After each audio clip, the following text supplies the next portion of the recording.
بسم الله الحمد لله الصلاة والسلام على رسول الله وعلى أهله وصحبه ومن والاه أما بعد السلام عليكم ورحمة الله وبركاته نقاف رحمن ربي كينا والرأمني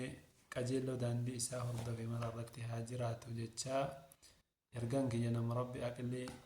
قلبي إساه بني مرابرا أكنا بجيس وابدين قبا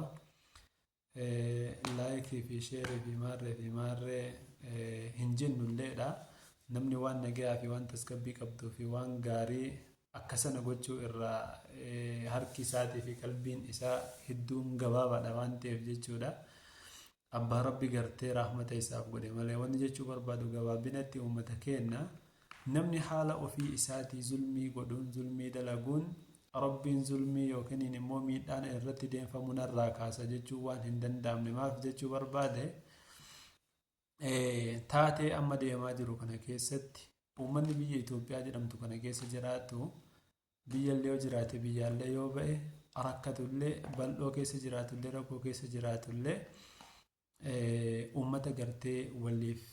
hin yaanne waan akkasiiti. Ammaaf kana jedhe gartee yeroo kana keessatti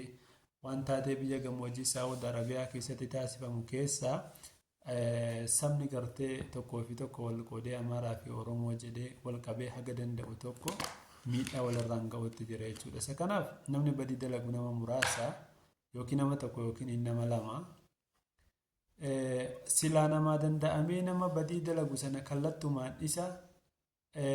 gorsuunis haa ta'u waan sana dhiibbaa irratti gochuun tarkaanfii wayii irratti fudhatuunis haa ta'u hamtuun ni geessisuuf dhiibbaa ni deemsisu silan dhorkuu irraa dhaabuu danda'anii yookiin immoo waan san gochuu danda'anii gaarii ture. Namni tokko badii wayii dalage mucaa takka gartee kasaba kennaa ka Oromoodhaa qabee inni gartee dararaa irraan ga'ee jennaan harka deeffanna ka jedhuun uummanni keenyas nama biraa qabee dararuutti argama jechuudha. Namni dararamaa jiru nama dararuu miti.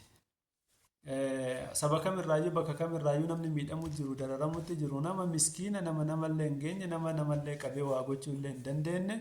warri silaa waa godhu nagaan jiraataa jechuudha. Kanaaf waan sanirraa osoo of eeggannee badii irratti badii dabaluu baannee rakkoo irratti rakkoo dabaluu baannee miidhaa ofirraa deemsisuuf jecha nuti illee miitota taanee osoo argamuu baanne waan gaariidha jechuudha. Maaliif jennaan laa taziru waaziratu wizra ukhraa jedha rabbiin keenya. Badii abbaa tokkootiin abbaan tokko hin qabamu akka rabbiin keenya jedhu kan namni tokko miidheef badii abbaan tokko dalageen nama nagaa kan biraa ammoo dhiibbaa isa irratti geessisuun waan hin jirre jechuudha. Yoo danda'ame kallattumaan qaama badii raawwatu gartee hamtuu dalagu qaama waan ilmi namaa hin dalagne dalagu gara jabummaa akkasii godhu isuma irratti danda'ame tarkaanfiin fudhatamee gaariidha. Keessaafuu nama gartee osoo inni Allah لا إله إلا الله محمد رسول الله وتوني قرتي ربي انتو كتشماليك حق انقبر مهنجرو جدي إني رقابه دررا أما كنا إسر رانقو يجل سبق نزتو كبراسة بكمال غافا نتي قرتي سبو ما كنا جالا ورمو ما كنا يجال أمانتي كينتو إرى نتي أهنا غافا نتي جنسان قام نتي دولو qaama gosa biraa qaama saba biraa ta'uun ta'in qaama saba kana jechuudha. Nama osoo inni laa ilaaha illallah shahaadaa gartee ragaa bahu ati sanaa waliin gartee akka kanatti reebduu akka kanatti qaxaqattu osoo sirkattu maal abdatte abdii maal qabda? Inni bar akka namni gartee akhirri kalaama isaadha namni laa ilaaha illallah isaaf ta'e jinnata siine jedhan. Rabbii waan afaaniin jedhu sana qalbii isaa keessallee gartee jiraateetiin jennaan inni atillee ajjiisetillee lubbuu isaa baasee tokkichummaa rabbii haala ragaa bahaa jiru yoo gartee gara du'e yoo godaane